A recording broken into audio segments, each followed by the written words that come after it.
welcome to episode 63 of Movies and Us. I'm TJ. And I'm Marcus. And this is the review show that reviews genre movies from the beginning, sometimes. Alright, I guess we should get into the spiel of things here. The spiel of things. Yes, we should. Alright, we're covering the 2009 adaptation of Watchmen, so that's the film version, obviously. Who watches the Watchmen? It was directed by Zack Snyder, screenplay by David Hayter and Alex T., produced by Lawrence Gordon, Lloyd Levin, and Deborah Snyder. It stars Malin Ackerman. I think I got that right. That's how I would say it. Who threw me off this entire movie. Who, Malin or the next guy? No, Malin. Really? The entire movie, because I recognized her. Yeah. But I could not decipher where I saw it. And then I realized I didn't recognize her. Because she looks like a cross between Emily Delchane. Do you know who that is? No. She's like the star of Bones, that TV show. Oh, yeah. She's a cross between her and Lucy Lawless. Lucy Law. I can see that. Okay. That's fair. Different scene. She looked like both actresses. Yeah. And I'm like, who the hell is this woman? And Yeah. it was driving me insane. No, if you would have said that was her Lucy Lawless's daughter, I'm like, yeah, I can see that. So that's fair. Yeah, so I was like, huh. But she threw me off. It bothered me for like a Too lot much. of the movie. Anyway, it also stars Billy Crudup. Well, I guess I could go through the younger versions of these two. Hallie Guell, Jared Heydrich, Matthew Good, Jackie Earl Haley, Patrick Wilson, Carla Gugino, I guess. Jeffrey Dean Morgan, who is an awesome actor. I don't know, man. I think it's overrated. Well, you were overrated. I'm being sarcastic. Stephen McCady, Dan Payne, Niall Matter, Apollonia Genova. Yeah, you're doing better than I could, so you're doing fine. Glenn Innes, Daryl Shrilar, Matt Frewer, Mike Carpenter, Lauren Mennel, Danny Woodburn, Robert Wisden, Frank Novak, Gary Houston, Sean Allen, Michael Kopsa, Chris Gauthier, Jay Brezu, Mark Archinson, Leah Gibson, Alessandra Giuliani, Sally Safay, Annie Lebovitz, Ted Cole, and Dick Cavett were all cameos. So Jesus, you just named a lot of names. I literally just went down the list. Jesus. It's a lot of people you just named. Yeah. That most of the year is just like tuned out like two names in, like we don't care. Yeah, I know. Well, whatever. As if they make it this far in the review anyways. The movie is too long. It's 3 hours and 6 minutes. I guess That's not bad. I mean, I guess we watched the director's cut. Yeah. So I don't know what the original theatric cut is, but it's too long. It's for a movie that kind of goes panel by panel for the most part. That's not terrible. We don't really talk about this part of it, but I wanted to point it out. The soundtrack in this is pretty awesome. It's very awesome. I mean, how awesome can it be when you're just taking like the best of the with what eras is in 60s, 70s? I mean, 80s. The best of the 80s. Like, how bad can it be, right? I guess, but I just really noticed the soundtrack in this, and it really worked. That's all I'm saying. That's fair. And I don't usually notice the soundtrack that much, honestly, so it has to really stand out to get my attention. Now, would you like the score too, or just the soundtrack? Because the score was by Tyler Bates, and people like Tyler Bates, so I should mention that or not. I mean, score, I don't really talk about the music and stuff like that because it's all background noise to me. Oh, you're crazy. You know what I mean? Yeah, no, I get it. But yeah, I mean, that's kind of the point, because you don't want the music to be too distracting. Right. So, I mean... So that's fair. I mean, it wasn't anything that it stood out. It's not like... Yeah. It wasn't Star Wars, where the music's kind of like right there in your face. So, yeah, no, the music stood out, but not the score. That's fair. Yeah, that's why I said soundtrack. I guess we should get this part out of the way too. The movie had a $130 million budget, made $185 million worldwide. Go ahead. Which places it not in the top 10, because like I said last week, nothing that we're doing this year makes the top 10. This places it in the top 30, kind of. So number 35 was Paul Blart Mall Cop. Number 34 was Watchmen. Guys, 34. That's not good. Number 33, The Final Destination. Number 32, Paranormal Activity. Number 31, The Ugly Truth. And number 30, District 9. That's all I'm going to do for that. Okay. So, honestly, this is another one of those movies that was in, like, development hell from, apparently, since the comic was made, so... Yeah, because people always like to claim it's unfilmable. Well, one person quit saying it was unfilmable. Yeah. Literally said that. He says, who was it? Terry Gilliam, who left the productions, deemed it the complex comic unfilmable. Which I guess that's a thing to say at a certain time period. But once we got to this era of CGI and stuff like that, and long form formats of like TV record storytelling, I don't think anything's unfilmable nowadays. But I guess back then, when the restrictions were 2 hours to a movie, give or take, I can see that being a thing. I think he left because of budget issues, and that's why he was saying he was unfilmable. Yeah. So, I mean, you know. No, I get it. I understand. Yeah. I definitely understand. So, yeah, it was just one of those movies that just kept bouncing back and forth. There was actually a lawsuit by Fox. Shocker. Over copyright issues from Warner Brother and Paramount because they didn't do the buyout for the property like they were supposed to. So they sued them and got some money up front and some of the proceeds from the film overall. So, again, nothing really interesting happened. No. But, you know. There was also some interesting casting choices that people were considering. Like, Jessica Alba, Jennifer Connelly, Natalie Portman, Hilary Swank, and Rachel Weisz all were considered for the main actress. I am glad that the casting was what they have right now, because I think the casting was pretty well done. Yeah, I agree. They also offered Keanu Reeves the role of Dr. Manhattan, but he passed. No. See, like any of the big names you're saying, I just don't. They probably would have done good in the roles, but like just from me seeing this, and like I can't imagine anyone else doing these roles to the point of justice that these guys have done. These actors have done. Snyder originally wanted Jude Law for Ozymandias. And I think the big faces would have been too distracting. I think too. Was Jeffrey D. Morgan popular at this time? 2009. I mean, I know he's popular. Obviously, no. I know he was in Supernatural, the TV show, and Grey's Anatomy, the TV show. Grey's Anatomy. Was he in Grey's Anatomy? Yeah, he was in there. He was like a patient or something who died of cancer for it, but he was a big part of dating one of the main actors, just then character wise. Yeah, I'm going through his thing. He's got P.S. I Love You, which was for this Fred Claus, some comedies. Weeds was a TV show I think was very popular, plus the OC. A Monk. He's been in shows. Yeah. I don't know if he's done anything movie wise. I don't know. Except P.S. I Love You was like the only movie in Fred Claus, but like to bring him out, I don't think so. Yeah, I'm looking through his filmography right now. It's in Jonah Hex. We're gonna see him again later. Awesome. Yeah. Yeah, not before. Yeah. This time. No, I think he was just big in TV at the time because he was in stuff like Jag and ER. Yeah. It's also in like they're only episodes, but you know exactly. He's got to look for the shit too, so it's fine. He was in Angel, in Walker Texas Ranger, like CSI, Star Trek Enterprise. He was like in everything. So what kind of actor kind of isn't to a point. So I don't know if he was like a breakout in those roles or not. Damned if I know. He was one of the main stars in Supernatural. Yeah. First 2 seasons, kind of. So, and he was also a big part in Grey's Anatomy. He was in like 23 episodes of Grey's Anatomy. So. But when did Supernatural come out? 2005, 2007. Oh wow! Really, that early? Yeah. Oh man, I feel old. I mean, well, he was in it from 2005 to 2007. He also reprised his role in 2019. But okay. And he was in Grey's Anatomy from 2006 to 2009. So around this time. Not bad. Well, yeah, the guy. I'm just glad acting wise, it didn't have any big egos / faces into it. Yeah, I mean, like I said, Jeffrey D. Morgan's the one that stood out the most to me. Same.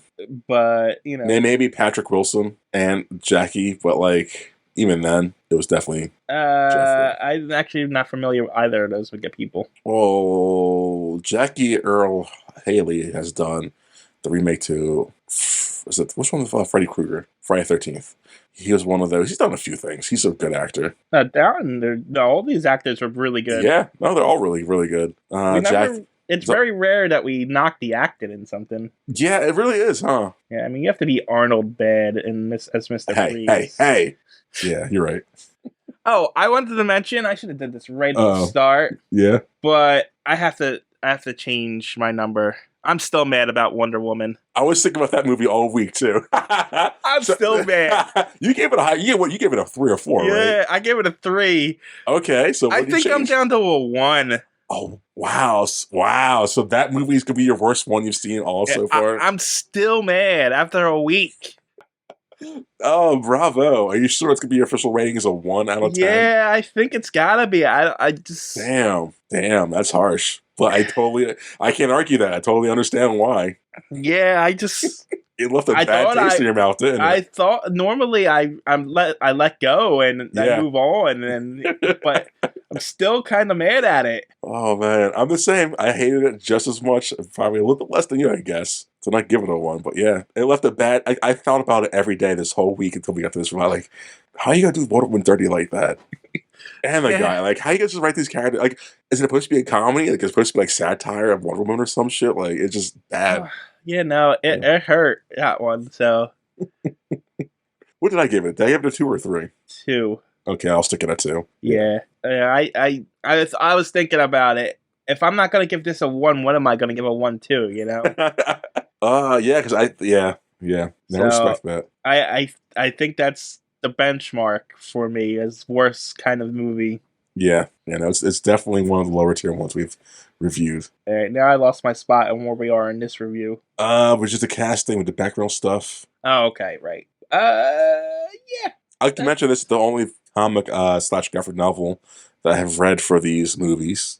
That is true. And it's going to be probably the only one I ever read for these movies. This is my first experience with both the movie and the graphic novel. I read the novel coming up to it. I actually read the 12-issue separated thing, not in one book. Separated, really? Yeah, I read them by individual issues. And I have the, what's it called? The companion, what's it called when it's all together? It would be, it's a graphic novel, I think, the way you have it. Okay. But it would be a collection usually put together. Okay. Yeah. I had this from years ago, too, so. Yeah. I didn't read it just this week for you guys. I don't like you guys that much. Well, I don't read it for them. I read it because I like comic books. And because I like to compare and contrast. That's fair. That's totally fair. But yeah. So this is my first experience with it, and I have complicated feelings. As do most people who've seen this movie, so you're not alone. Yeah, I even have complicated feelings about the comic book, though. Yeah? Yeah, I don't know if I like it. Do you want to get that now, or do you want to get that later? I mean, I can get to, like, the basic overview of it. I think I respect it. Yes. I think I respect it because it is well done. It's written well. Yeah. And the lore is fantastic in the background and everything that they go into and everything. Yeah. I just feel like it's too miserable. That's what I like about it.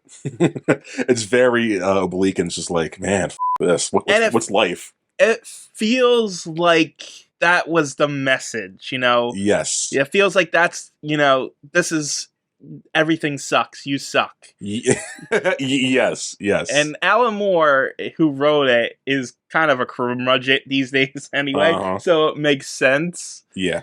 Like, I respect him as a writer, but man, he is a curmudgeon and just miserable to the core. You could tell he hates superheroes, and even then, when he was supposedly like superheroes. That's why I think this book is so popular for that. Like, I guess, is it popular or what? I guess popular.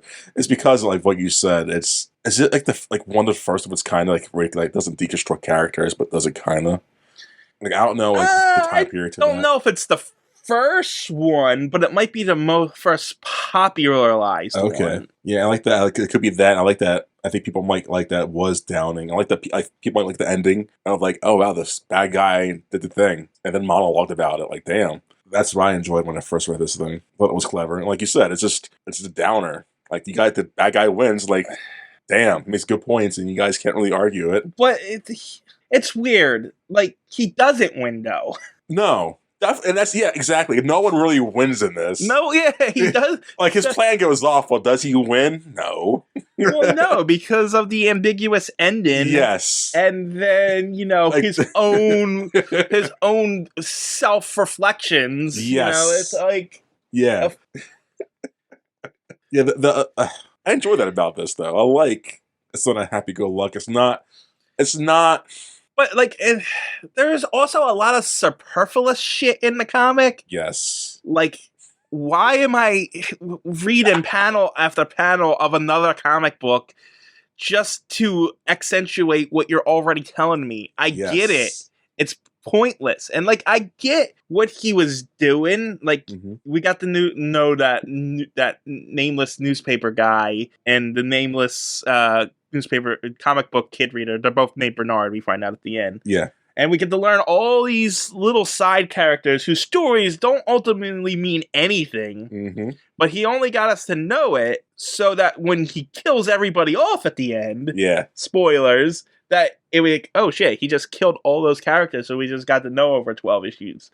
No, yeah, like... But which they dropped the ball big time in the movie with this one. Yeah. But we'll get I guess understandably, because I guess to a point there's only so much they could put into the movie, I guess. But even the way they went about it is... Yeah. Well, that being said, we'll get into the review, I guess. That being said. No, because there's something else I wanted to bring up from the comics. Like, he goes into a lot of political issues in the comic. Like, there's mentions of racism and LGBT and stuff like that. But he portrays it all almost poorly. I haven't really read it in so long. Yeah, really? Like, he's I know the movie glosses over most of that stuff, sadly. That's not even in the movie. That's what I'm saying. It just goes over it. There's a side character of a woman who's a lesbian, and by the end of it, her and her lover break up, and by the end of it, the woman who starts beating her up, saying she wants to be straight and stuff. She wishes she was straight and stuff, and I get it, but it didn't feel like executed very well. Okay. And I get it was like 1985. Yeah. When it was written. And then he goes into like racial stuff, and he's portraying, the right wings and stuff like that. But then if you think about it, every character's white. Yes. Every single one of them. Even the new versions of the character. When you think, a masked vigilante who wants justice back in that time would be people of color, you would think there'd be at least one. And the only black characters in this are the prison people, some of the correction officers, but like people who have that power. Yeah. The comic book kid, but yeah. It felt like there was too much messaging going on and enough execution. And that's kind of my biggest thing with this. I think Watchmen is overrated as hell. I can see that, I guess. I think its praise is worthy on some levels. Yeah. But I do not see it being the greatest graphic novel of all time. You know what I mean?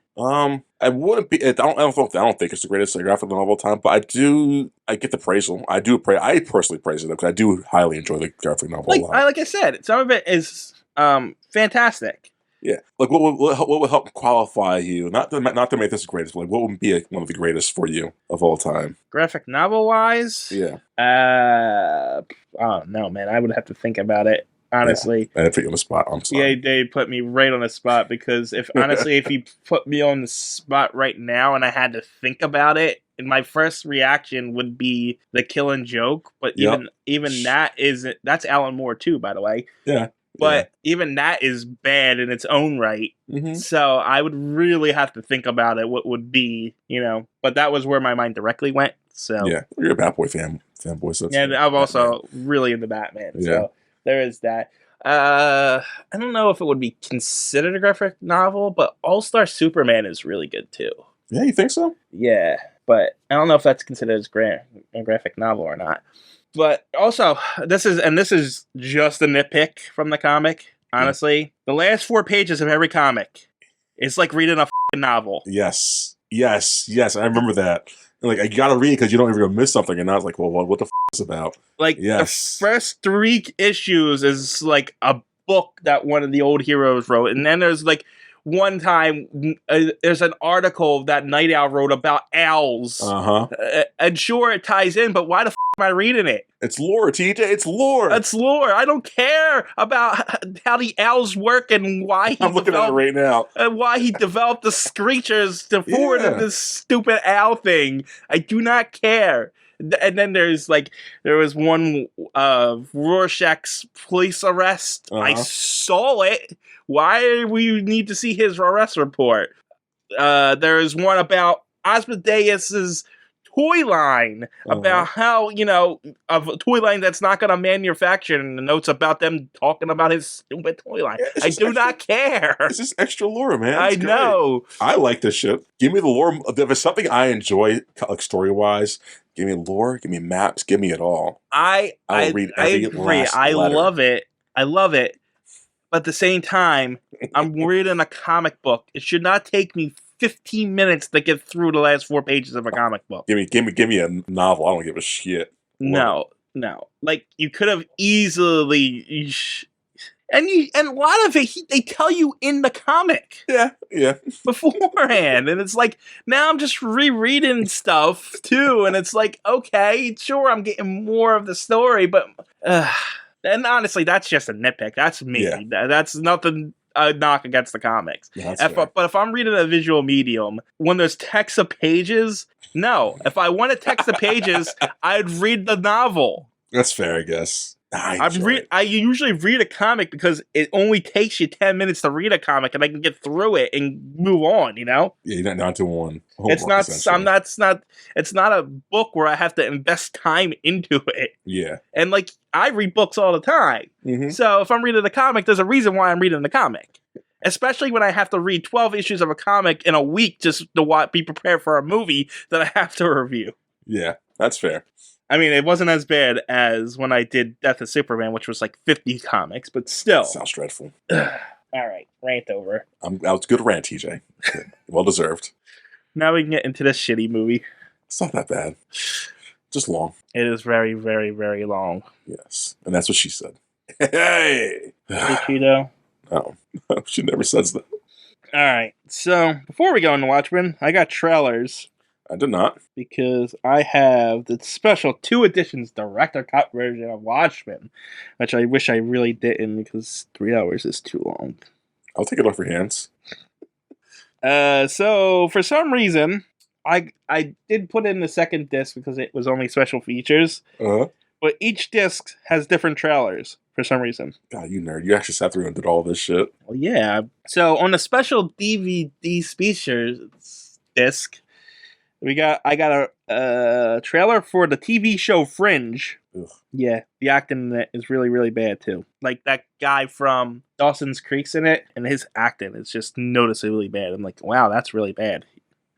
We also got a trailer for Trick or Treat. Really? Yeah, the horror movie. Yeah, the anthology. Yeah, I actually seen that movie. I have not. Really? Mm-hmm. It's actually pretty decent. I also got a trailer for Watchmen merch. That sounds... like the soundtrack and the picture book. They went all out with the merchandise. They did. In this thing. They thought this was going to be huge. Yeah, that's funny to me. Like, they marketed the shit out of this stuff. I wonder what made them think it was going to be so popular. Like, because you think about the source material, like you were saying, how much of a downer it is. Yeah. How many people are going to enjoy that? And it's a rated R superhero movie. It's because it had a reputation of being this great book. And obviously it didn't do that. It's not that great if people didn't. It's not for the mainstream, I don't feel. No. I don't think the average person is going to enjoy existential crises of superheroes and shit. Life is miserable, and what's the point of it all? Right. I'm not going to bring up much of the differences between the comic and the movie as I go through it. Yeah. Because it's a lot of just combining stuff together. Yeah. Except for the last act. Because the last act, there's major differences. Yes. I guess the biggest difference besides the last act is the comic book's not in it. Yeah, there's whatever a lot. It's called. They took out the superfluous crap. Yeah. All right. I also got a trailer for Green Lantern First Light animated movie We're gonna watch that, aren't we? in 2 weeks. Oh man, And then I got another cigarette commercial about nice. how cigarettes are manipulative. It's a guy smoking split screen while a mouse is sipping from a thermos of nicotine. That shows how they're Oh, training you to be addicted to things. so clever. Yeah. Then on the actual disc with the movie on it, I got a trailer for Observe and Report. Seth Rogen's movie. Yeah, so when you said Mall Cop earlier, I was like, oh, that's Wow. interesting. There are a few more movies that came out. That one's not bad because he's got mental illness in that movie. Well, it looks stupid. It was really dumb, but it's like, it's not the worst. It's Okay. bad. All right, and then the last two trailers are Watchmen. We got a trailer for the Watchmen mobile video game, Nice. which don't ever buy a mobile video game. They're terrible. Nah, they're okay. No. And then we They're got okay, you purist. Watchmen something. I forget. I can't read my own writing here. The subtitle's bad, but it was the PS3 Watchmen video game that I never heard of before. Okay. So, yeah. All right. And that's all for trailers. Nice. All right. Are you finally ready to move on? I'm waiting on you for the past 20 minutes, DJ. Uh-huh. All right, let's get into it. So we open up with the Watchmen symbol, except essentially the smiley face, which that is all over the place, that smiley face. Yeah. But it's really not significant to anything. No, it's just a thing he picked, I guess. Yeah, it's just you think, like, it's even in, like, new continuity in DC. Yeah. Like what DC's doing with Watchmen and comics these days, and it's all over the place there, and it's like, well, I guess because it's like a symbol for like be happy, but they got a blood smudge on you, and just life's supposed to be all jolly. well, but it's not, I kind of took it more of this is the symbol of the comedian. It is, but like he's a character, but that's his thing. Yeah, he's not all about smiling. No, not at all. It's not nothing about. He's not a happy guy, even in the slightest. Oh man, like that's just like, how do you guys have one? We'll get to it, I guess. Anyway, so the Jeffrey Dean Morgan's character is, I don't know what his actual name is, so I'm just gonna call him by his persona, the comedian. He is watching the news, and they're setting up, nuclear war and Edward Blake. Right. Oh, I guess we got to talk about how this is how alternate reality this is, because that matters. Yeah, because Richard Nixon is still president, and he's in his second term. Actually, he wins his third term in this, which is not a real thing. But okay, thank God. As of this recording, is not a real thing. And then who knows, TJ? And then there's and he's only president because they won the Vietnam War, I guess. Which, spoiler alert, we lost back then, guys. Yeah, spoiler alert. If you guys were paying attention to news back in the 70s, is it the 80s? Was it really that close? It was, Vietnam was late 60s, early 70s. Okay, that's what I thought. Okay.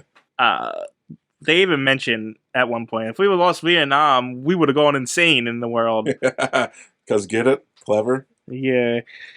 It's a little on the nose, this comic. Yes.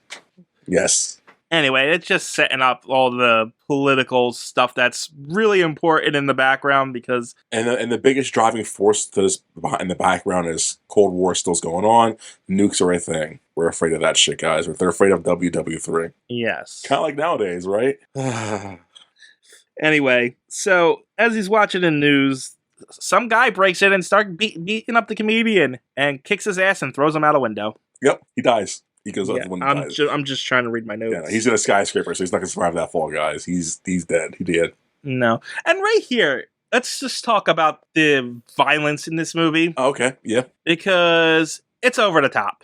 It's Zack Snyder's signature.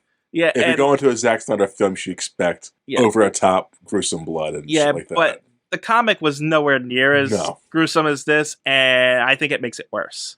I personally think it kind of amplifies it and makes it better. No. If you're going for the Hollywood way, if you're trying to stick tried and true to the comic, then no, it does not make the comic better.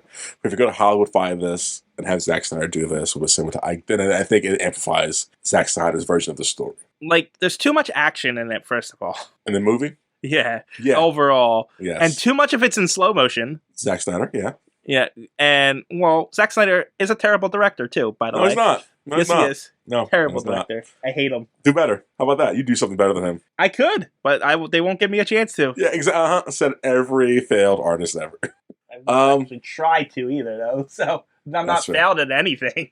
That's fair. I don't think it's that bad, his directing style. I think he does what he does really well. And I think what he does well is bad. I don't think so. I think it's Zack Snyder. Like, define good. Like, are you trying to get an Oscar out of it? No. You're trying to have entertainment? Yeah, he does really good well, entertainment. Yeah, well, I wasn't entertained. I was. Anytime there's the over-the-top violence and stuff that doesn't make no sense. Yes, the fight scenes. I do. But see, like, in a 3-hour movie, you're going to have to pad the runtime and keep people engaged with something, I guess. Like, again, do you really want a 3-hour life sucks, we all suck, suck, kiss my asshole, you suck, I suck.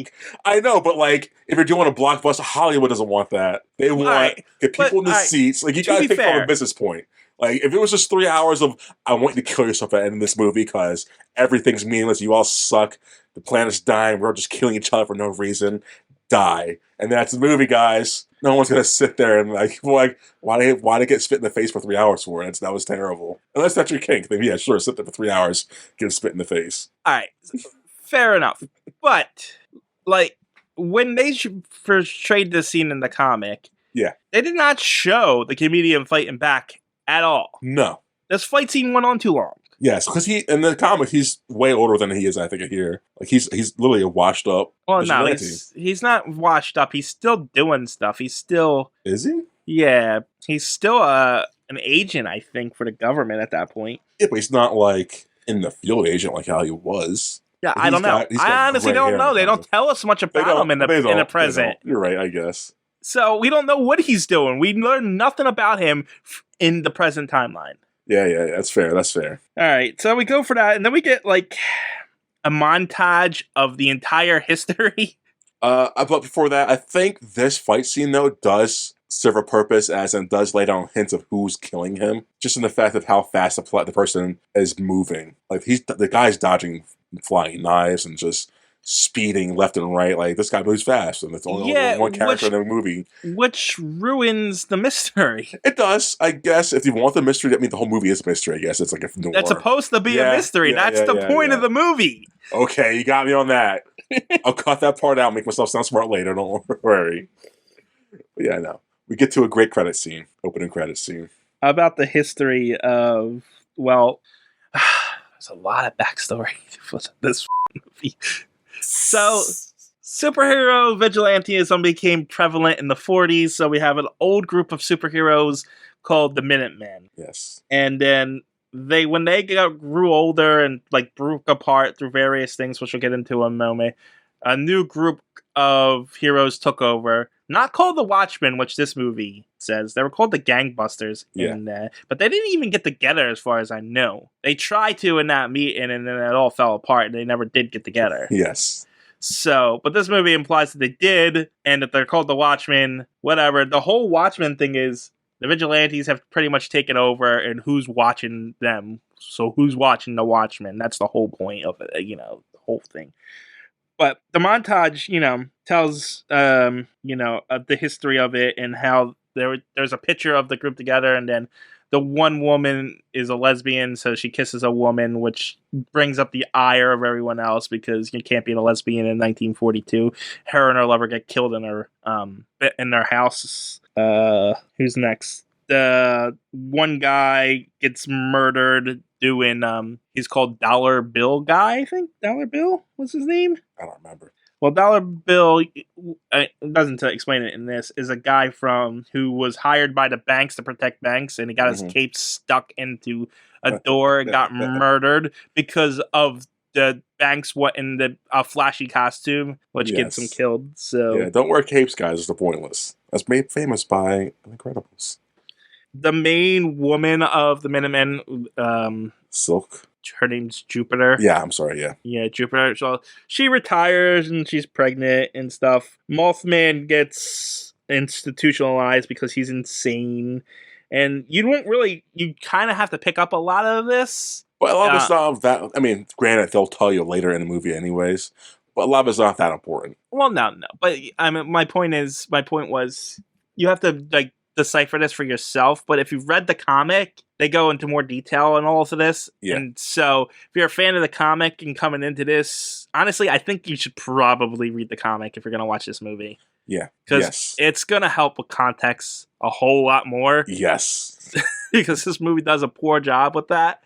And when I first saw this movie when I was a kid, I read the comic first, the graphic novel first, and like, so I saw it, like, this all makes sense to me. So I can't imagine not reading it first and like, what the f- going on, guys? Because it just jumps into the world. But I do kind of feel it's kind of self-explanatory. And there are points, like I said, like they do hammer in shit to you a lot. It's just, get what we're doing, guys. You get it? So, I don't know.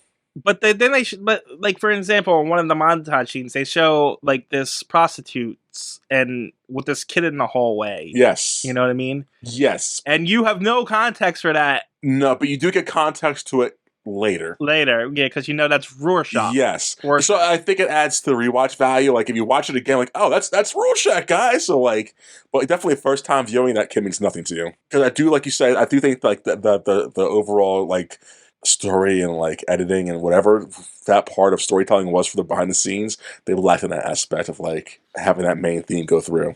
Yeah. Also, I know people are going to want us to talk about this. And since you're a Batman fan, did you see Batman's parents in the movie or in that, TJ? No, I didn't see Batman's parents. The comedian, I believe it's comedian. The comedian's bit in that where he's stopping the guy is actually saving Batman's parents in the background. Is the comedian one of the characters is saving Batman's parents by stopping Night Owl? Night Owl is. I did not pick up on that. Yes. It's Batman, Thomas, and Martha Wayne in the background. What Alfred looks like. Yeah. Well, now you know. That's weird. Why? Because there's literally Batman posters in the background too. Yeah, because Superman is canon comic-wise in this world. Yes. In fact, because of the vigilantes, superhero comics never took off, and pirate comics are the ones that took off instead. Mm-hmm. So there are no superhero comics in this world, except for the classic Superman ones and like the early 40s and 50s ones. Yeah. So that's weird that they would even put that in there. See, and that's what I'm talking about with the commentary. It's a little on the nose. And it's like, oh, your superheroes suck. Yeah. This is what will really happen. And it's bullshit because this is not what will really happen if superheroes actually exist at all. I am personally getting tired of that take on superheroes, though. Like, if they really exist, to be like this or that. Like, I'm just tired. Me personally, I'm tired of superheroes. Like, okay, whatever. I would like to see a deconstruction of superhero stuff from a positive standpoint. A positive standpoint? Yes. Like a realistic version of what would happen if, from a good standpoint, what have, these guys were, what they were claimed to be, what would it be like in the real world? Do you think, because be realistic, like for a second, I'm not trying to be on the bandwagon of they'd be bad, but like most people in general are not saints. There are good people out there, don't be wrong, there are definitely good people out there. But to be a good superhero, you have to be like a true saint. And so like I do feel there'll be a lot of superheroes greasing their palms with some kind of bribes or whatever the case may be, and keep so I don't like how like what make it be a good perspective. There would be people like that who are good superheroes who would do it just for the cause, but maybe they would be the ones. Not only would be stopping criminals, they would be stopping the insane superheroes too, almost like the ones who would get too out of hand and stuff like that. That's how I would tackle it. So they would be stopping like the Rorschachs and the crazy people who are murdering people and stuff like that. Okay, you know what I mean? Yes, I think so. There's a way to do it, and I mean, I literally just came up with this right now. Yeah. So I haven't really thought it through. But there is a way to do it. You just there's always a way to do something. I just think the negative connotation of everything has been done to death now. Yeah. It's time to move on. It's time to do something new with it. Yeah. So if you were to do it and like have the superhero busting bad superheroes and bad guys, and that superhero be like, how would you like? Would it be a goody two-shoe person? Like, would anybody want to actually watch that person? Or would it be like because that's the thing. The person would be an actual person. If he they'd be like citizens arresting people. People are just people. There's no true saint out there, but there are people who are more good than they are bad and would do what they can to help anyone they could. Yes. But they're complicated, and the world would be their personal life would probably be a disaster. Yeah. But they're at their true core, they would be good people. That's kind of The Boys, I guess, right? I don't know. I've never seen it. Oh, what? Go watch it, TJ. So it's kind of that. But not really, because from what I understand about that, there's like evil Superman and yeah. But like the boys, like that group of the guys, they're both the boys. They're kind of heroes who are trying to stop and put the people in their relate. Like, hey, this guy who's Superman is actually bad. Here's the info and here's the whatever to it. Like, well, here's what you could even do it within this world. You just have to amplify Night Owl a little better. Yes. You know, just amplify him into in a world that is not complete and other crap. Okay.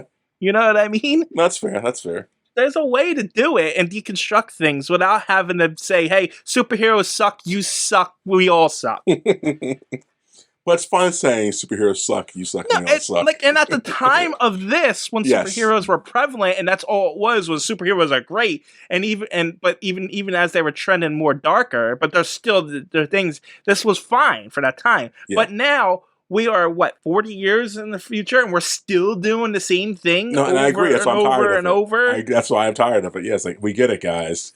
We think superheroes will be bad. We get it. I totally agree. And that's my whole issue with it. Yeah. I'm ready for something new. Yes. Anyway, back to the montage. Dr. Manhattan, this world's Superman, is meeting with JFK, and then JFK gets assassinated by the comedian, because of course he does. I've said it before, I'll say it again, I'll say it later on in my life, in this reviews. I liked it at first when it was the thing, but I feel superhero movies just do it too much now, where they just try to incorporate real life events and superhero shit together. Honestly, that's not just superhero. That's f***ing everything. I know, but it's just even if you watch something like the X-Files, they incorporated the JFK stuff and stuff like that. I hate it. Like if the X-Men do it like a lot. I say it before, but it's just like it gets old, man. It gets really like it's kind of clever a little bit to a point. It's just dumb. I hate it. It's like watching really watered down, shittier time travel shit. Like, of course they're right there. Of course it's like all the same. So yeah. And so then we get like scenes of little Jupiter and Rorschach showing up on the scene, and the moon landing with Dr. Manhattan, because the world can't because no one can do anything without Dr. Manhattan. Apparently, we get introduced to like Adrian V. Osmodeus, who is a rich superhero who retires, smartest man in the world, apparently. He's smartest man. And then we get a scene of like the group of crime busters teaming up, like a picture of them, like the comedian, Dr. Manhattan, Rorschach, and all them, all the newer versions. Yeah. This never happens. No. So I don't know what the scene is in here for. Well, it's just to catch the people up, I guess. To show them. No, like it never happens in continuity. I know, but I'm saying just to show them. I don't know. I guess but literally after the meeting of them saying we're gonna get together, that never happens, and yet this picture shows that it did happen, but it didn't happen. Yeah. I don't know. Anyway, after the montage, we get a bunch of detectives investigating the comedian's death, and then we get introduced to Batman Rorschach. He sounds like Christopher Nolan. Yes. I mean, not Christopher Nolan. Christian Bale. Yes. And only in his journal stuff. Yes. Rorschach's journal. Yeah. December, whatever the yeah. It sounds stupid. I like it. I like the creative voice. In this world, I like it. In the Batman movie, when they try to ground it in realism, it's stupid. But this, I like it. I don't know. I felt like your voice is stupid. What I didn't like was an infinitely long grappling hook he had. It's rocket powered. That threw me out. Like, the comedian's in a penthouse. You're not getting it from the ground level up to the penthouse. He uses his rocket powered grappling hook to get to the penthouse, okay? Sure, yes. And how's his, like, blots on his masks moving? It's magic. Although, to be fair, I have seen there's a thing you could do with there's a cloth, and you can do a certain thing with it. Like when you breathe on it, it does form shit like that. Not to that level of awesomeness, but to a point. So yeah. Okay, whatever. There's CJ. Anyway, so Rorschach is investigating the penthouse And he finds out that the guy is the comedian. I guess he didn't know before. So then we cut over to the... oh, damn it. There's so much fucking things I gotta explain here. So... because I gotta explain it here to explain the context in which people are doing it, even though they explain it later in the movie. Yes. So, in the 70s, the cops went on strike because of all the vigilantes, and so people were rioting in the streets. Oh, yeah. So the government passed this thing called the Keenan Act, outlawing all heroes except for Dr. Manhattan, because good luck trying to stop him, and the comedian, because he was already a government agent at that time. Mm-hmm. So I forget why I needed to explain this. Because Rorschach's not working at the police; it's all illegal. Oh, that's shit, why he didn't understand who he didn't know who was. Yeah. The comedian was. So he discovers he's the comedian. Rorschach obviously is still a superhero, but even though it's illegal because he is mentally insane and only sees things in black and white. Yeah, well, yeah. He had a long, tough childhood, guys. Yeah, so we cut over to two retired superheroes, both night owls. Night Owl 1 and the person took over. One was forced out of it. The other was just retired from the earlier days. Yes. And this is just our introduction to these characters and how they... and exposition. Yes, essentially. And like this is the first thing that I notice of the Hollywoodification of these characters. Like in the comics, this guy, the Night Owl character, is way heavier than what he is. Oh yeah, yes. He's like overweight, and that's the whole point of it. And this guy does not look like overweight. No. I mean, he looks thick, but not like thick. Yeah, I mean, it said in the background that he put on weight for this role, but like so much. The point of it is when he goes to put on his outfit later, it barely fits and stuff. So yeah, it's, I don't know. And like they do a lot of things like that. Like Rorschach's not as disgusting as he is. Yes. They don't show you the Silk Spectre, the female characters. A lot of her flaws are taken out of it. Yeah, they really weaken her in this movie. Yeah, like she's like, for instance, like she smokes in the comics, and there's a purpose behind it, and she doesn't do that at all on here. Nope. So it's like, okay, I get why people don't smoke anymore, but still, yeah, it's supposed to be 1985, right? Exactly. But smoking's bad. Don't smoke. We talked about it earlier in this review. Yeah. Smoking's bad, guys. Smoking. Well, who cares? We still smoke. Who cares? We're gonna die anyways. Anyway, after reminiscing and gotta die is something, right, kids? After reminiscing, the Night Owls reminiscing, and them saying they don't regret not being superheroes anymore. Night Owl 2 goes home. I think his name's Dan Drieberg. Daniel. Yeah, Dan. So he goes home, and Rorschach's in his house. I helped myself to some beans. Hope you don't mind. Sorry. Yeah. Well, and he's just there to tell... Well, those two were actually old friends. Yes. Pretty much Rorschach's only friend. Mm-hmm. And he's there to warn them that someone killed the comedian because no one knew he was the comedian. So he's there, and he thinks... Well, I guess he doesn't think it at this point, but... He does, actually. Yeah, no, he says, an attack on one of us is attack on all of us, so be careful out there, Daniel. Yeah, there you go. Yeah, you're right. And then we cut over to an interview with Adrian Veidt, who is, we're just introduced to him, and Night Owl is there to warn him, too. And he's like... Yeah. Adrian's one of the few unmasked superheroes who went public about their secret identity. Yeah, he retired 2 years before the act went into place, so he wasn't forced out of it. He had already retired. And he capitalized on it by, merchandise. Yes. Well, I mean, good for him. Yeah, I'm just saying that. I'm saying that to let people know. So, and then we cut over to Rorschach breaking into a military place to see Dr. Manhattan and Lori... Jupiter. I can't pronounce her Polish last name, so I'm not going to bother. The real actors, or no? In the comics, they make it a point. Oh. She makes it a point to use her Polish last name because her mother didn't use it in the 40s because she didn't want to be associated with being Polish because it was not a good thing to be. I'm going to use a derogatory term. They called people for a reason back then. It's a derogatory term towards Polish people, and it was very prevalent even back when I was a kid. So being Polish, you're pretty much being compared to stupid people. I mean, but see, like, that's American history. If you're not Well, a no, certain thing. No, that's what I mean. That's what the I know. derogatory basis of Yeah, it yeah. is. And in the comics, that's why she changed her name to Jupiter. And in the comics, when the daughter's older, she uses her real Polish last name that I can't pronounce. So I'm just gonna use Jupiter. That's all I'm gonna get. Yeah, no, that's fair. Into. So Rorschach visits Dr. Manhattan and warns him about the comedian's death, but I don't like Dr. Manhattan. Neither do I. He's in the book, man. He's just like, bro. I don't know how. Like, he's just not kind of. There's those words to describe his shittiness. He's arrogant. Yes. He is self-absorbed. Yes. He is condescending. Yep. He is. He's just all like righteous. Like, I think I know better than everybody, but right. But he gets so humbled so easily. Like, you suck. You suck, man.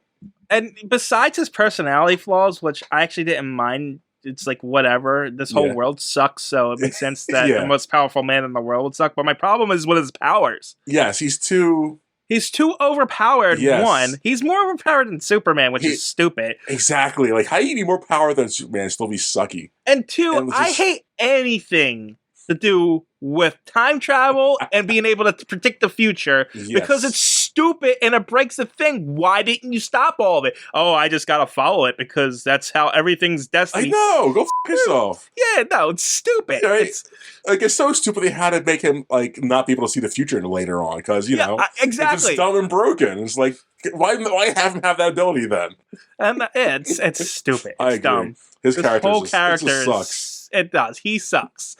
I like how it's portrayed, but like he's just not like, and I don't get why she want to be with him. Like I get it's a kind of guilt, like she doesn't want to leave him, I guess. But like I hate that. Like why? What gravitates her to him? Well, now or initially? Initially. Well, initially she was a 16-year-old kid, and there's this. Oh, okay. I mean, I guess now this in our God, storyline. you know. Yeah. Back then, yeah, I get. But like now in this storyline, like what gravitates her towards him? Like, really, honestly, it's I guess it's because he's a walking weapon and she doesn't want the world to burn. But does she do anything to keep him at bay and calm him down? Like she's always apparently in the movie she does nothing besides I kind of want to leave. He's like, I know you want to leave, just go. Like you were gonna like.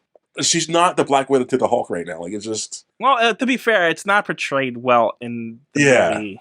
It's portrayed a little better in the comics, but because they did seem to be into each other for a long time. Yeah. It's just he's becoming too detached. Yes, that's what it is, I guess, yeah. I don't know. Anyway, so Rorschach warns him, and then he gets teleported out there because Dr. Manhattan can teleport people, which is important. He's a god. He's awesome. Yeah. He's a god. If you can think of it, he probably can do it. Yeah. But he can't really tell the future, but only his own future. Yeah. So if it affects him, which pretty much everything's affected him. So like, yeah, you know. Then him and Laurie talk, and he shows her a flashback of when she was a kid, and she doesn't put the pieces together yet, but that's a big plot point too. Yep. And so she's like, "All right, I'm gonna go have dinner with Night Owl, Dan." Yeah, Dan. That's his name. Yes. And they changed this too. Like she just knows him here. Yeah. But in the comics, she was reminded by Rorschach about Dan, and she goes visit him at his house. They don't go on a date like it is here. Yeah. So it's weird because she gets all dressed up and stuff. It's portrayed from the start like it's a love story, but not in the comics. It's more like he has a thing for her. Yes. And she's just going through some shit, and it eventually develops to that point. I guess they kind of wanted to make her not too much. I don't know. I don't know. And then we cut over to the comedian's funeral. Oh, so sad. And this is another kind of montage thing. Is it montaged? Kind of. Laurie gets transported to her mother, so we get that whole scene. And then we cut to each of the main cast thinking about their moments with the comedian. Oh, okay, yeah. So, when Laurie's talking to her mom, we get a really uncomfortable, sexual assault scene in this. Yeah, we do. Where the comedian tries to rape Laurie's mom. Yes. which, I mean, he stopped, but He stopped because he got beat the up. He didn't stop because he wanted to stop. yeah, He stopped because the other the hero is like, whoa, bro, this isn't cool. Who was actually, I think, dating her in that time. Which one? The mask guy? The hooded guy. I think they implied that in the comic. Okay. I think they said that in the comic. Yeah, I think you're right. But, like, in the comic, this is what I'm talking about.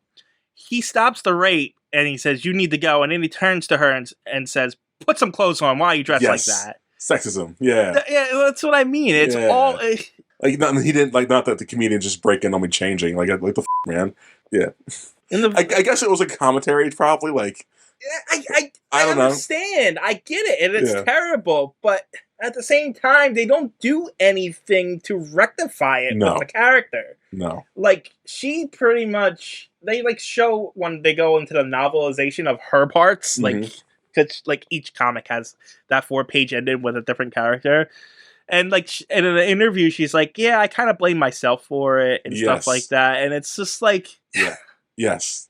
Her character is kind of written how the Wonder Woman was in the last movie. Yeah, it's really not good. It's like, you're kind of victimizing and just embracing that shitty side. Which is fine. I guess some people are like that. But, like, if this is supposed to be a message, this is not a good message. All right. So that was hers. And then we get Adrian Veidt's thing. And it's the, him trying to form the gangbusters, essentially, with all the main people. And it doesn't work in this instant.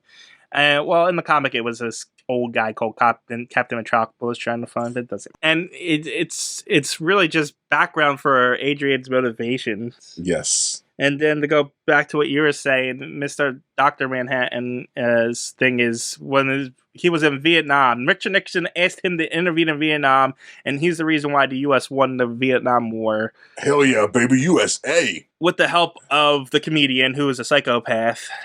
Yeah, Dr. Manhattan was just blowing people up while comedians just burning people. So, every little flashback we've gotten so far is these guys remembering terrible things about this guy. Yes. Because we just saw him try to rape her.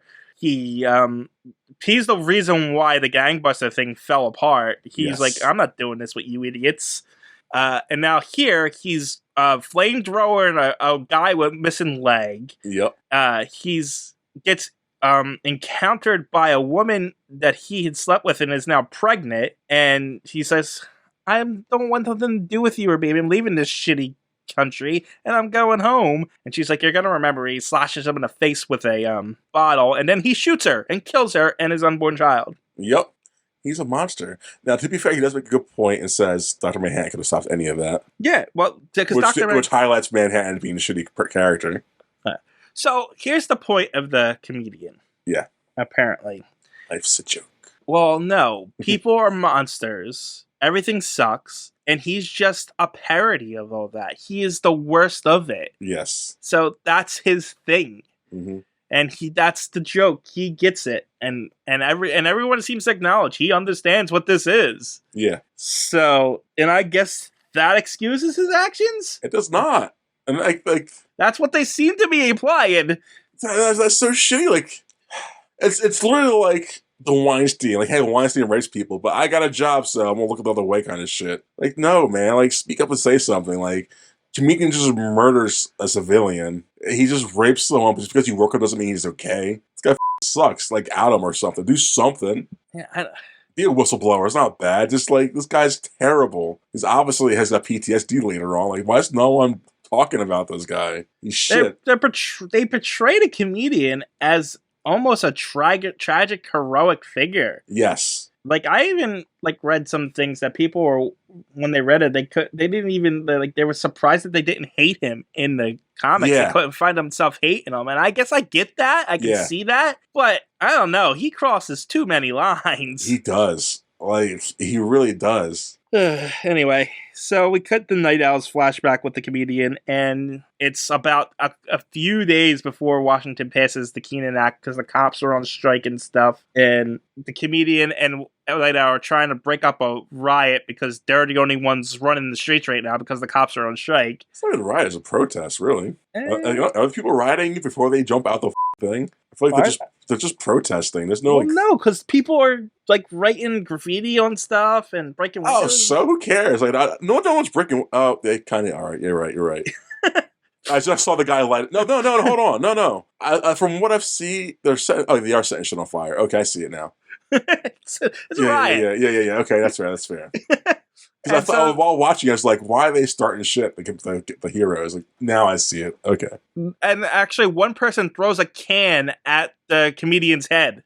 Yeah, that's fair. I get it. I get why he would be on like, well, f you guys. And so he jumps down and he starts kicking the crap out of them. He does. And Night Owl's like, what are you doing? Stop. And he's like, this is the world. The world sucks. That's just what the whole point of it. And then this is only in the movie, this stupid line. And Night Owl's like, what about the American dream? He's like, this is the American dream.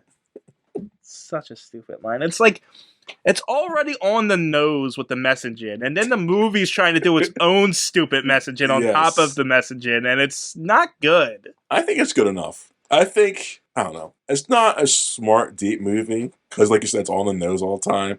But sometimes you need to be on the nose with shit.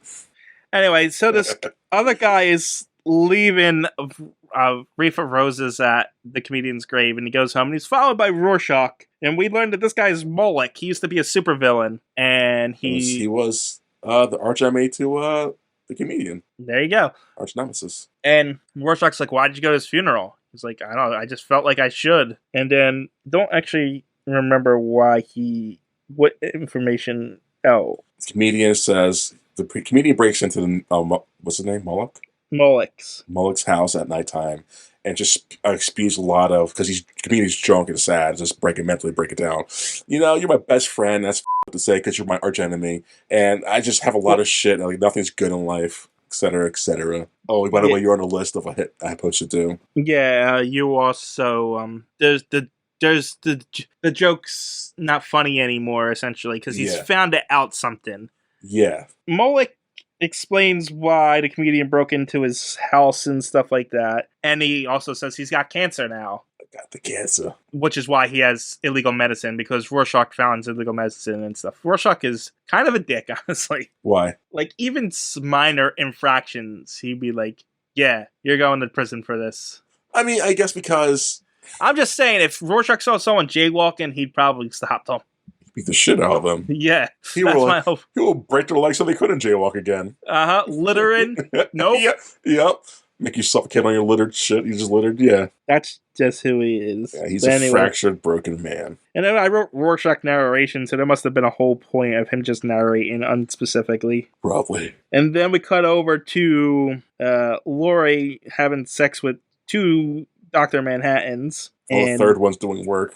Well, the third one's doing work. And this freaks her out, makes her mad, and pretty much says, you don't even want to be here with me, so bye, I'm leaving. Fair, that's fair. Where else did we see this? What? I've seen this exact scenario play out somewhere else. Multiple sex scenes with someone? Well, no. Someone's sent a duplicate of himself while they can continue doing work. I've seen this exact scene somewhere. Seen in parody and Family Guy, God. No. American Dad. In a movie? Maybe it was a movie. Maybe it's a comic book. God, I can't even remember. A show, probably. Stamp Day. Superman. No, maybe it wasn't on this show. I keep thinking Iron Man for some reason. He had sex with a lady and left her after the one night stand. It wasn't Iron Man. No, I don't remember what it is. Mandy. No.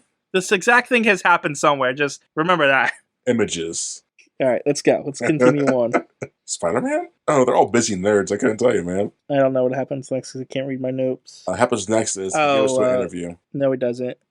He does. Oh, she leaves, but she goes to Night Owl. Yeah, she goes to him. And then we get kind of an intermittence of two scenes here where I keep wanting to call him Mr. Manhattan. Dr. Manhattan is having an interview where they expose that he's given people he's been with over the last, 20 years cancer, with Laurie and Night Owl being mugged in an unnecessarily violent scene.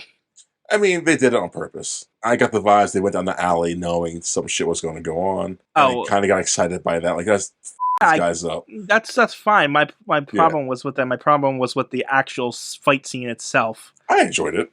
It went on too long, too much slow motion, and too much over-the-top violence. No, not at all. Again, it's Zack Snyder. I like 300, and that's exactly what he does. That's his thing. I like it. I like that. It's like you can understand what's going on in the fight. It's not shaky cam. It's not quick cuts. It's like, hey, here's what's going on. You know what? I think it's better than that. I'm gonna slow some of this shit down so you can see what's really going on. You see this guy's arm get snapped in half. Now you can see it really slow motion. Isn't that cool, guys? Like, thank you, Zack Snyder. I needed to see this. Like, it's good for me. I've seen a lot of shitty fight scenes, and this is a good fight scene. It's an okay fight scene. I can't say it's like top tier, but it's good. I like how you keep going. I like how you keep going backwards with your praise after each thing. No. I said it's a good fight scene. Like, and I don't mean to like say it's like a top tier, top 5 snipes, but it's a strong, well done fight scene. Like I said, I've seen a lot of shitty like, what's going on in this fight scene, guys? Like, no, if you see these two kick these 8 muggers' asses, that's great. Anyway, the cancer thing causes Dr. Manhattan to leave Earth and go to Mars. Because he's sad. Then we get a flashback scene, I don't remember how it triggers, with Laurie talking to the comedian after the gangbusters breakup thing. And this scene's important too. We'll come back to it later. Wait, what? Where there's a flashback after they all tried to get together, and Comedian's like, this is stupid. Oh no, before all that, there is... No, it's all when Dr. Manhattan goes to Mars, he does his whole... he freaks out and he teleports everyone away. And then he does his whole backstory shit. Yeah, I kind of just... I don't know. I don't know. Okay, I don't know if you want to talk about it or not. I wasn't going to talk about it because I hate this whole thing, even in the comics. Why? And they don't even do it right here. Why do you hate it? Because he explains his backstory, but it's like everything's happening simultaneously. And so he explains, March 13th at this date, I'm doing this. Then March 16th, this thing, I'm doing this. And in the comics, it goes on way too long. Yeah. In the comics. But here, they don't even do it right because they say, March 16th, I'm doing this. And then a month later, I did this. He doesn't do it like that. It's all out of sequence on purpose. Yes. And here, they kind of follow a sequence, which doesn't work. I think it's to dumb it down for us. Yeah, I know. I got you. Viewers. Yeah, it's Hollywoodified. Yeah, like I it's said, like, and that's kind of my problem with it. I didn't like the original version, but this is a worse version of that version. That's right. So I was just like, whatever. It's essentially he got trapped in a science experiment and got atomized and managed to become pure energy and reform his body. Yeah, it's important for later in the later storyline. It's important, but we already mentioned he's a god, so it's like... I know, but it's kind of important, like, to not yada yada over that part, I guess. Anyway, he goes to Mars. He makes a big clock structure thing, because his dad was a clock man. I didn't even pick up on that. Come on, TJ! It's a good movie. It's deep. It's so deep, bro. It looks stupid, the whole thing. It's I like it. He's on Mars, and he builds this giant structure. For what purpose? What does it do? It doesn't give him shelter. No, it doesn't do nothing. It does nothing. It's pointless. The whole thing's pointless. His whole character is pointless. DJ, come on. He does nothing in this movie. He literally does nothing but kill people. He's the catalyst for the end of the movie, TJ. Which is not even canon because exactly. I know it's not canon. But I think Zack Snyder's smart enough to realize this character's pointless. Let's have a point in the movie at the end of it. Here's his point, guys. That's why his character's not that useless. The whole point of his character is to be pointless. I know, TJ, but Zack Snyder said, we gotta do something with this guy. Yeah, well, Zack Snyder also did frickin' Man of Steel. So how about that? But the Snyder Cut's so much better we're gonna see in a couple of years. He is a terrible director. You shut up. He's not a terrible director. He is a terrible director. No, it's a hill I would die on. I don't think him nor Michael Bay are terrible directors. They just do what they do really well. It's not popular what they do. Well, it's popular because they make a lot of money with the shit they do. It's not critically popular, they claimed, but they do what they do really well. Anyway, so Nixon's having a meeting. Which is nothing. They do absolutely nothing. So Nixon. Right. Nixon makes everything go to DEFCON 2 because they might do a preemptive strike. Scared of the Ruskies, yes. That's my Nixon impression. God, we're only meanwhile, in this fucking movie. Yeah. Meanwhile, Adrian Veidt's getting accosted by the oil companies and stuff like that because he's created free energy and they don't want that. And he's like, I could buy you all. Shut up. You're going to do it as I say. Yep. And then an assassin comes in and tries to kill him. For reasons. Yeah, so this is also different. Yeah. Like, in the comic, the assassin comes and shoots his assistant, and then he attacks. But no, this goes over the top, too. The assassin's got to kill, like, 14 people. He kills and two then guys. He shoots the assistant and kills one guy. He shoots the assistant in the leg. We see the leg break. We see her fingers get shot off. Yeah. We see him use 2 other people as shield, and then he hits this other guy with this thing, and he flies across the room when he's only supposed to be a normal person. Which Adrian, yeah. They're all supposed to be normal, but they're all amped up for the movie, man. Yeah, this It's supposed to be cool, bro. no. Meanwhile, Dan invites Jupiter to live with him because she has nowhere to go, and without Dr. Manhattan as her boyfriend, essentially, the government cuts her off. Essentially, he says, "You're useless now. Go." Damn. And in this, it makes a point to show her escape from the government. Yes. But in the comics, they just say go away. Yeah. You're useless. So I don't know. Then we get Rorschach going back to Moloch, and he's already dead. Who's already dead? Moloch. Okay. I said Rorschach goes to Moloch, and he's already dead. Yeah, but I don't know. It can imply that someone else is already dead. I don't know. No, there's 2 characters. You just said, yeah, I said Rorschach goes back to Moloch, implying that Rorschach is doing the action. Yes. And when he gets there, Moloch is the one that's dead. I know, but it just sounds like he's already dead. It just sounds like who's already dead? Rorschach or Moloch? Like, is it a Sixth Sense kind of thing? Is Rorschach not know he's dead? Or is Moloch dead? So, yeah. The noun and the adjectives fit together perfectly fine. I don't know, bro. Because if Rorschach's going there, you do realize we have like a half hour to get this done, right? I just want to see what you would do. That's all I'm with you, TJ. Anyway, Rorschach realizes that he's dead, and he's been framed. The cops are outside. And it's a big fight scene, and he beats up a lot of cops. He jumps out the window, and they capture him and unmask him. Give you back my face. And then they take him to jail, where, isn't this funny? A psychiatrist gives him a Rorschach test. This guy, the therapist, is also a character from a comic, and they cut his role completely down. Yes. And combine all of his scenes into one here, because Rorschach in the comic pretends to be sane at first, but then when he reveals himself, it pretty much destroys this therapist. So he became Rorschach. He was kind of a regular, normal guy, vigilante in the beginning, but then he went to find this 10-year-old girl who was kidnapped by this guy who thought she was the daughter of a rich person, but was really just a mailman. And when he found out, he murdered her and fed her to his dogs. Yeah. This breaks Rorschach, and he murders him and his dogs. Yeah. I mean, we can go into it, but I mean, no reason to. Like, you just said it. Yeah.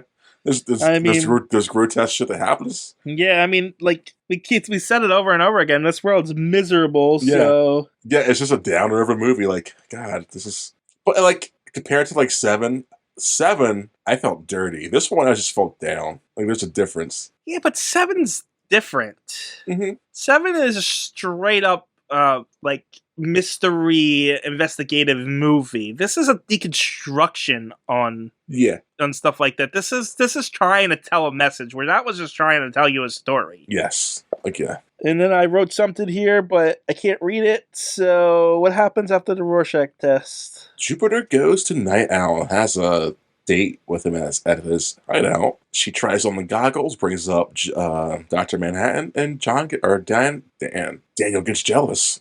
Oh, wait, hold on. Before all that, she's down in the owl cave, which I wrote down here. Yes. And she gets inside of the owl plane. Or Archie, it's Archie, right? yes. Archie. And she hits the wrong button on the thing. It shoots at the flamethrower. Metaphors for later. But in the comics, she was looking for the, like, lighter in the thing. Yeah. And that's why she was in there. For now, she's just in there hitting random buttons for no reason. So it makes her look stupid. Whereas in there, she was like stressed out and she wanted to have a cigarette. There's a point to it there. And now it's... No, in this movie, I forget how she's written in the comic, but I'll say it now.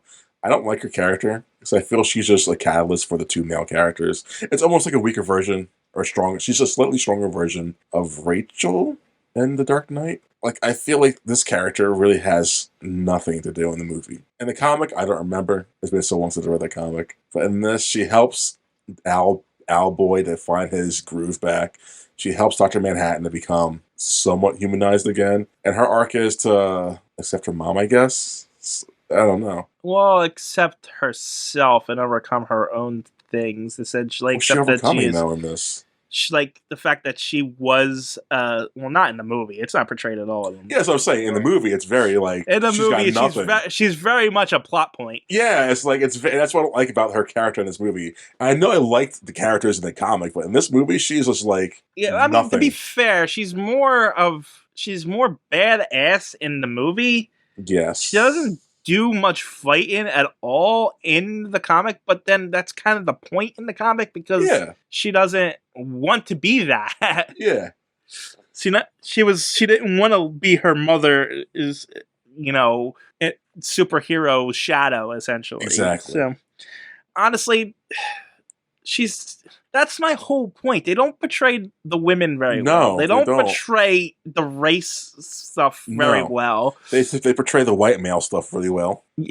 Yeah, because it's a white Not male. really, because everyone sucks. Yeah. Everybody sucks. Yeah. What's so funny? What's so great about being a white male if you're just a terrible person? You don't get raped, I guess. No, but that's my point. You're just a monster. Yeah. Like everyone, the wife sucks. You're a bad person as a white male. That's your role in this. Everybody else is your victim. Yeah. Which is everyone else is the victim. Mm-hmm. You're terrible. I guess besides from Dan's character, he's the most wholesome. Yeah, well, I mean, there's an exception to every rule. Yeah. It's almost insulting everybody. Yes. You know what I mean? Yeah. I don't know. Yeah, I just found her character more offensive because like she doesn't do anything besides that. Like just help the other characters. I don't know. Anyway, so after Dan gets jealous, she comes on to him and they try to have sex. Yeah, she's used for sex throughout the movie too. It's like, yeah, really? This is how you see females, huh? Well, yeah, kind of, but it's more along the lines of that Dan sees her as a person, and that's what she's attracted to, even though he's supposed to be an overweight guy. Yeah, I know. And stuff like that. So I get what they were going for. Again, it's just not portrayed well in this movie. It's not. It never was, and that's always bothered me. But so she's tired of not being seen by Dr. Manhattan, and thus, she grows a connection with another human. And I'm looking at a scene right now, and I swear to God, I just saw Lucy Lawless. Stop. So distracted. I see it though too. You're right. So it's like, damn, same facial structure.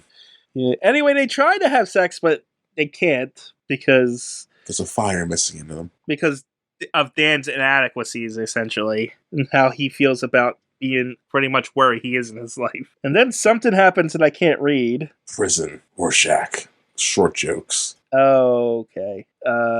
Before that, I guess there's that weird scene with both of them kissing and unmasking each other through their dead fake skin. No, even before that. There's that. Okay, there's, like I said, inadequacy, short jokes in that scene. Something to do with the therapist, I wrote. No, not in this. The therapist, he's done. That scene is done, right? That's all he had. And then until like later on, he dies. Yeah, I don't know. He doesn't die, though. He dies. Not there. He dies at the end. Yeah, but not in the jail. He's not in the jail. Oh, he does in the jail. Yeah.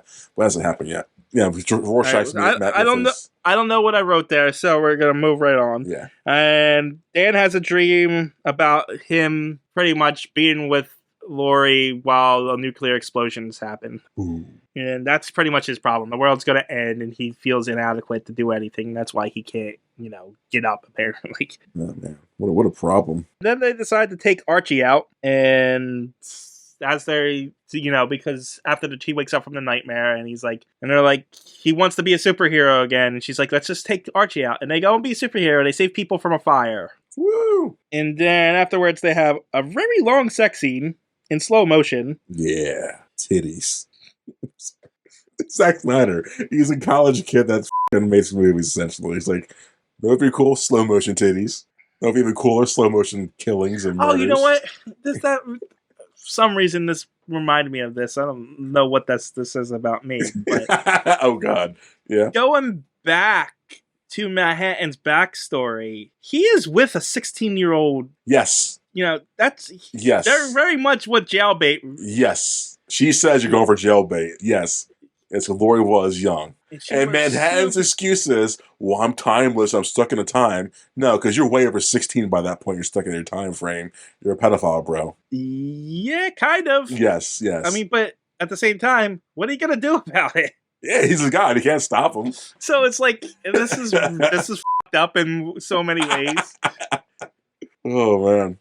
And so yeah, I guess her character's kind of, there's a term for that, right? Like we got this. It's not Stockholm syndrome. It's kind of when you just fall for someone that you shouldn't fall for, essentially by society standards. Can't think of it. What's going? I don't know. It's a word for it, but I can't think of it. But I thought when the comedian, going back even further, when the comedian raped attempted. Yeah, attempted. Was it Silk Spectre at the time? Yeah. Yeah. Or yeah. I thought she was younger than she was because she said 20 or 40 years ago. She was of age. Yeah, she was 28 or so. It's like, okay, I had to demand. Like that matters when it comes to rape, though. Anyway, so what's going on in the movie? We have like 20 minutes left of this. 10 minutes left. Oh, they have sex in a thing. And then they save the fire. Then they have sex. There's a riot happening in the prison at this point. Yes, because Rorschach. Oh, because Rorschach was gonna get stabbed by one of the inmates. Oh yeah, we forgot. Yeah. Okay.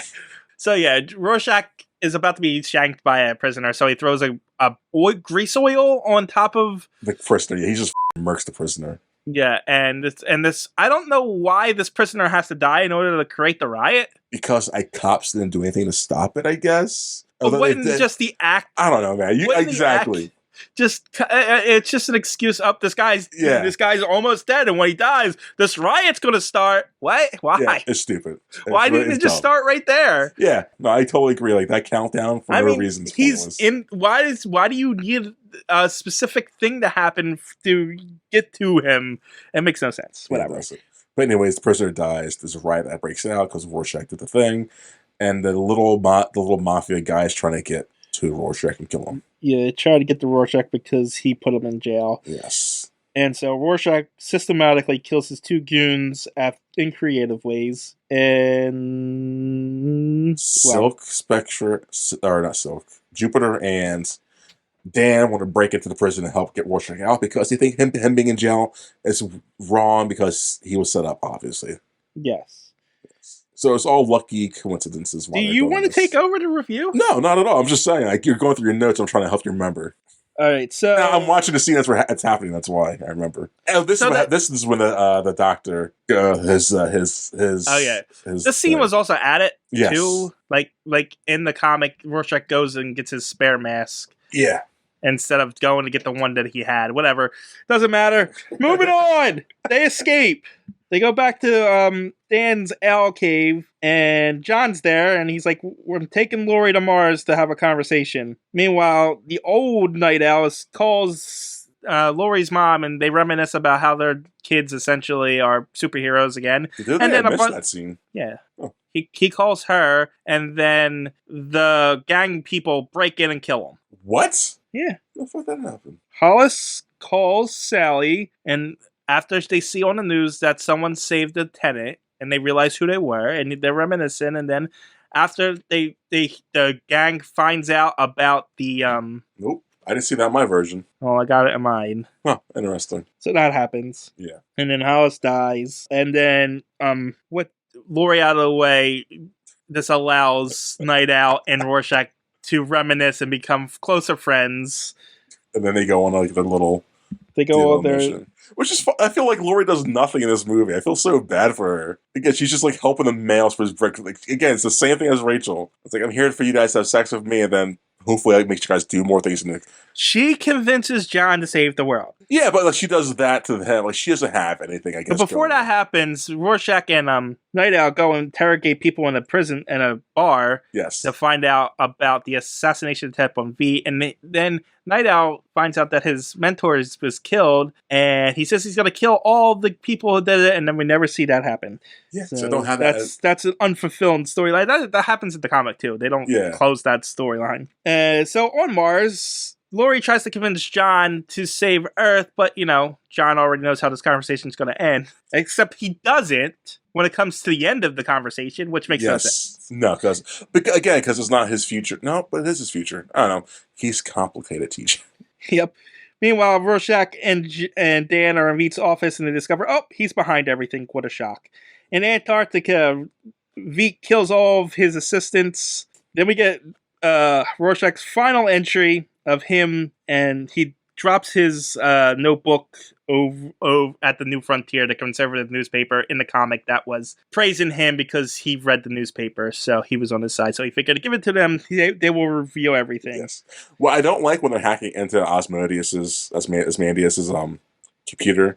That the password's that easy to figure out. Like the world's smartest man didn't make like a math equation or some shit that only he knew. Like I don't know, Ramsey too. Well, to be fair, only someone really close to him would know that, and only like 3 people were really close to him. But he had the book next to the computer. Oh, in the stupid movie, yes. It's like in the comic, yes. In the comic, Treats figures it out on his own. Yes, he knows them. Meanwhile, the conversation with John is happening, and then he's like, you can't see things from my point of view. That's why you're doing it this way. And she's like, show me then. And so she shows him, and then she puts all the pieces together that the comedian's actually her father. No! God, what? Of course he has to be her father, because everything's connected, guys. Yeah, everything's connected, and, of course she goes back and sleeps with the man that tried to rape her.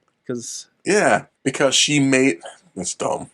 Because of reasons that are actually never really explained, honestly. Yeah, just thinking about, why would I go back to that guy? Who not only tried to rape, but he beat the shit out of me, too. And raped... No.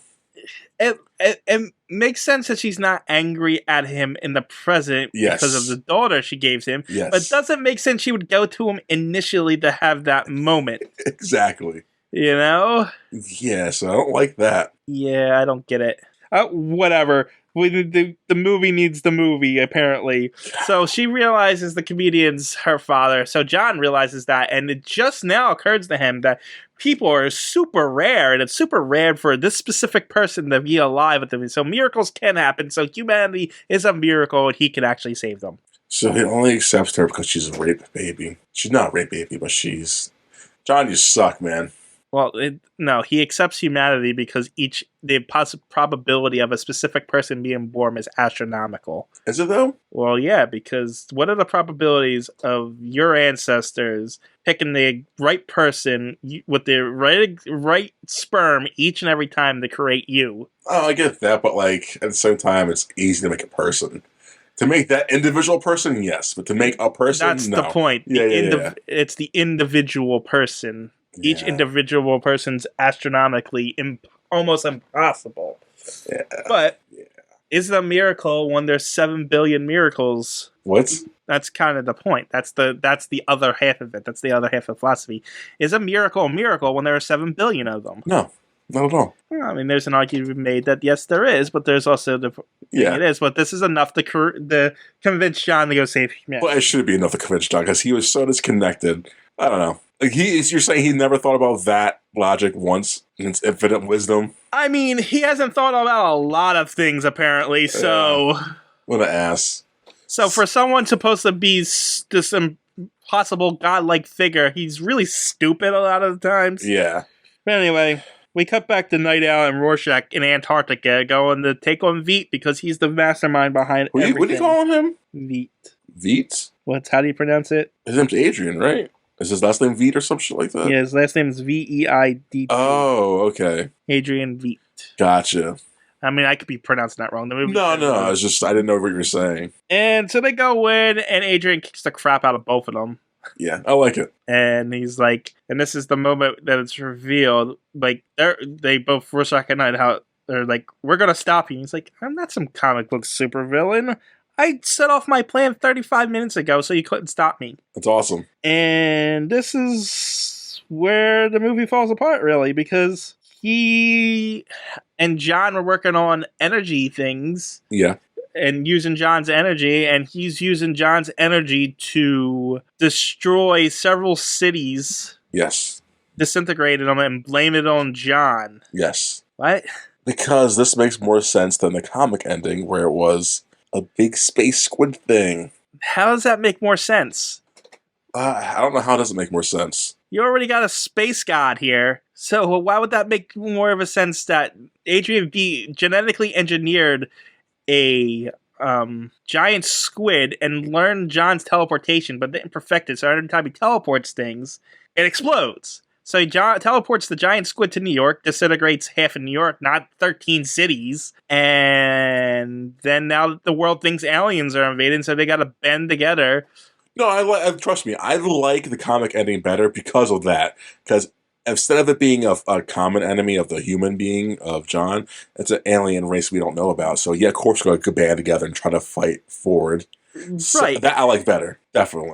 That makes more sense because Yes, the world knows they can't take John. exactly. So what? They're just gonna live in fear for the rest of their lives? Yeah. And just bow down to this god-human figure? I agree with that. No, I think that would cause even more war. Especially towards Americans, so like, hey, Yeah, especially since you guys John is an was- American. yeah, Yeah. he was your guy, he was your weapon, and you guys are now hiding him. F you, America, we're gonna bomb the shit out of you.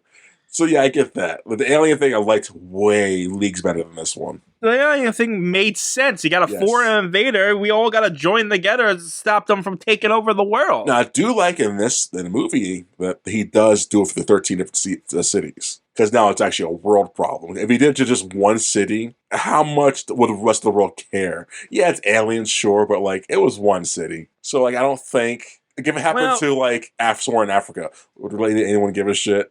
Kinda. Well, it's different though because if say I don't know, Canada is the one that did it to America, people will be like, well, that's their problem. But this isn't. This could just be the start of an invasion. Yeah. No, I get that, and I get that. But I just I think if you target more cities with it, it becomes more scary to people. But one city so far from me, I don't care. I understand that, but from what else? A believability standpoint, it makes sense that he would only be able to take down one city. Yeah. You know what I mean? Believability, yeah. No, I get what you're saying. I just like that he added more cities in the movie. Like, how did he get all this energy into all these different cities? No idea. Exactly. It makes sense that with the squid thing, because he just used the teleportation to teleport to New York and done it, and he only had the one squid. So it's more feasible. The plan's more believable that he was able to accomplish it, rather than this global thing that this one human managed to do. That the great super god didn't realize he was using his powers for something better, for something bad. I mean, I don't know, man. I don't think this is terrible. I just like this comic that. No, this ending's stupid. No, I don't think so. I would love to see a squid creature in New York City. It'd been great to see that. Have seen that. And I could have sworn when I saw trailers for this, I saw a squid creature in it. No, I don't know. Maybe if I probably altered it. I wish. I don't know. I could have sworn. Well, maybe I was wrong. In the show, they referenced the squid thing. Well, that's because this movie's not canon to the TV show. Yes. Because this movie's terrible. No, it's not. Terribly directed. No, it's not. So yeah, he killed, I want to say, millions of people? Yeah. It was just, well, no, it was, millions. He killed millions, say billions. And then Manhattan shows up, and it's Manhattan versus Adrian Veidt. Now, first, Delay shows up. He dodges a bullet. No, that's not what happens. Yeah. Manhattan shows up, and he chases him into a hallway, and then he blows up his dog to kill him. Yes. To kill Dr. Manhattan, disintegrate him. Yes. Then, Jupiter. Then Jupiter shoots him, but he catches the bullet because he's super fast. And then giant Dr. Manhattan breaks through for some reason. I don't know why he needed to be giant to do this. Whatever. Because he's a god. He comes down and he's about to take down Adrian. And Adrian pulls out this triangle thing that's apparently a remote control. That's an overly designed remote control. Why do you need that? I mean, anyway, he's a showmanship. Look, he has a fucking base in Antarctica, man. Like what else? Yeah, what is a base? It's Egyptian theme in Antarctica. What do you expect from this guy in his superhero suit? I actually think that is a right and error. What is a plot hole? His base in Antarctica. Why? Because it's just there to make you think that he's plotting the nuclear destruction, so he's out in the middle of Antarctica and the bombs won't reach him. What? Before the reveal that he's doing this for world peace, everybody thinks he's organizing, essentially World War III. Yeah. He's the one doing it. So it makes sense. It's just a red herring, essentially. Yeah. And I think that's why the place was placed in Antarctica, so that you would think, oh, the bombs can't reach him there. Therefore, that's why he has his base there. Yeah. So, but that's just my own theory. Well, that's a good theory. But yeah, he turns on the TVs, and apparently we have world peace. Kumbaya. Because of everyone's scared of John. Now they're all gonna band together and what? Do what? What are you gonna do? You can't do anything. It's stupid. Yeah, he's a god. When I'm saying it's stupid, I don't mean like character-wise or in story-wise. I mean just writing-wise. It's just stupid from a writing perspective because it doesn't make any sense. Why not? Because it goes against what the story that's being told.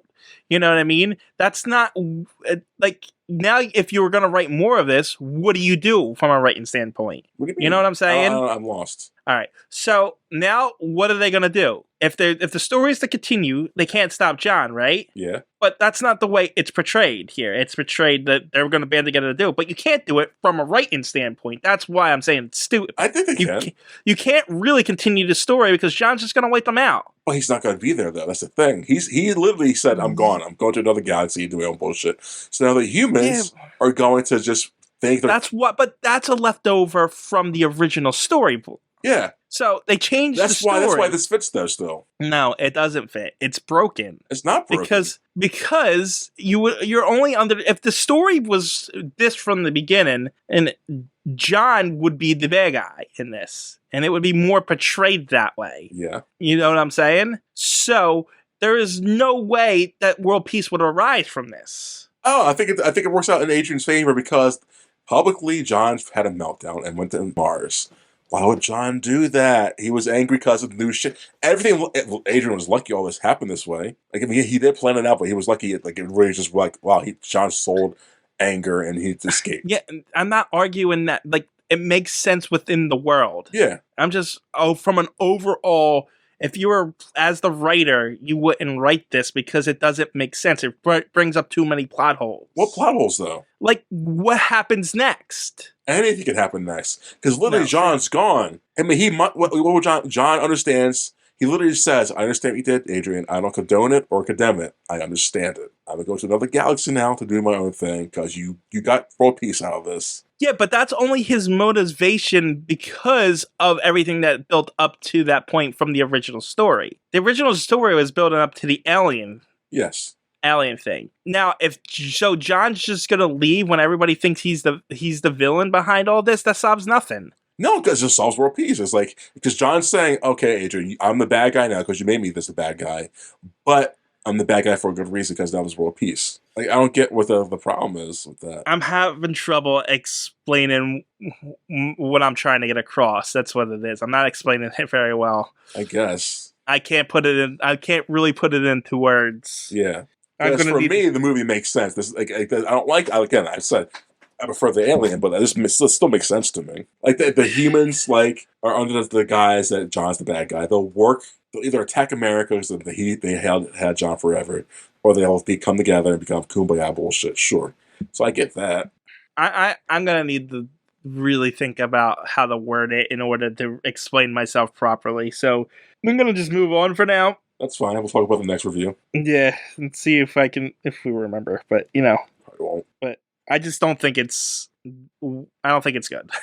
Really? Let's just leave it at that. Yeah. See, I think it kind of ruins the entire ending of the story.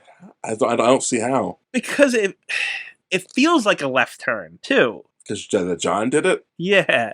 Like, the story wasn't building up to that. Yeah, it's supposed to be like, I got you guys. Right. But it wasn't for me, it wasn't so unbelievable or so, like, jarring, like, oh, that makes literally no sense. Like, okay, him getting, like, Ozymandias getting the power to do so and working on it, they don't really go into information because it's so far out there, so I get that part's outlandish to me. But, like, sure, yada yada over that. He somehow gets the power to do John's shit, does the thing, and kills all these people. I'm like, okay. It just feels like too many things were pushed into the story in order to make this work. Like in the comics, them working together on an energy project wasn't a thing. Okay. At all. They didn't even communicate in the thing until the very end. Yeah. So it feels like they pushed this second narrative into the story, and then by the end of it doesn't even kind of work because, like I said, it's not really gonna create world peace. it's just going to cause more conflict because now they got this enemy. So now they got to figure out a way to kill this god. Sure, they'll be working together, but there's still going to be freaking aggression and stuff about it. Yeah. And like we said earlier, it's still going to, John's still an American. They're still going to blame America for all this. And I do agree with that, yes. So it's like, and what are they gonna do? What happens when they do try to fight? Are they gonna attack him and try and kill John with this? They're still gonna fail. There's no way. I mean, I think that argument can apply to the alien thing too. Like, oh, the alien came here; they're now going to focus more on aggression towards aliens. But like, if the aliens were real, yeah, but we haven't established that these aliens would be a godlike thing. They could be they could be a threat, true, but it could still be defeatable. Yeah. You know what I'm saying? So you could just beef up basic defenses, and like prepare like you would do in any invading army. You know, you just up your technology to prepare yourself in different ways. Yeah. Whereas you're going up against someone who can literally explode people with a thought. It's different. He can destroy all your weapons with a wave of his hand. So it's like, it also comes back to the problem that Dr. Manhattan's still too overpowered. Yeah, no, for sure. So it's like, that's why it doesn't make sense to make him really the center of this whole thing. Yeah, I guess my thing is, like how you said a little bit before this, was they made the storyline, him and Adrian work together. They don't show it ever. They're mentioning it a lot in this. The show don't tell, they tell don't show. Right. By the way. So that's unfortunate. So if they would have showed more of that, I guess, of like Adrian trying to get one up on him throughout the movie, I guess, it would have been more believable. Yeah, but then you're ruining the mystery behind everything too, because then you're kind of, that's why they shouldn't have changed the ending. No, I agree. They shouldn't have changed it, but I still just changed this. For me, again, it works. That's all. I just don't think it works at all. I think it's broken in too many ways, and it actually takes away from the story as a whole. I think the biggest thing that's broken is that they stole focus. The hatred of any will probably still be directed towards America. That's the only thing I can see a negative aspect to the story change. Other than that, I think everything else is somewhat fine. But again, it's just us being different at that point. Okay. All right. We argued enough about that. I was trying to read my notes there, seeing what the next thing was. Adrian's alone. Not really. So. Oh, yeah. The whole thing happens. Yeah. So, world peace is apparently achieved, and they're like, he's like, aha, I win, you can't stop me. Okay, they don't need to reveal who you are. Explode him. Yes. Like, seriously, he just killed millions of people. Yeah, if that doesn't deserve exploding, then nothing does. If he just killed millions of people, what's to stop him from doing something like this again? Exactly. He just literally made you out to be the world's #1 enemy. He tried to kill you. Yeah, it's like, what? Yeah.